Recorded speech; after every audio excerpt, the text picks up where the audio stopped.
พอแต่ต้องนะโมแล้วเทศนาไปสิว่านะโมแปลว่าคำวันทาน้อมยกถวาย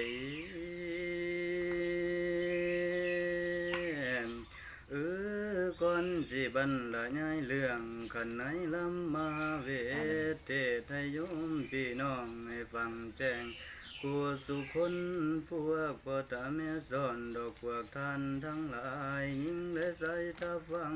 นั่งเต็มศาลาพวงโย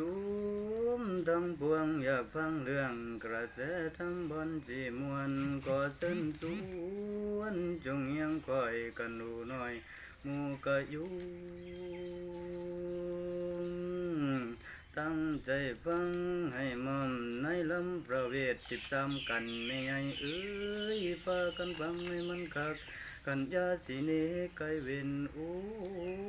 ยถ้าจิตใจเฮามันบ่พันแปรไปทางใหม่ถ้าจิตใจเลื่อมใสได้มาฟังบอนบันฉันสิเว้าสู่ฟังเริ่มบันต้นขันสิเว้าต่อเรื่องดอกเป็นมันเทศนายยมพังกันจือจำเอาเรื่องสาจำยังก่อนแลกระแสทำในเรื่องคุณโยมอย่าสิฟังแต่เสียงฟังสำเนียงวาดความปัญญาน้อยสิอ้อยแถม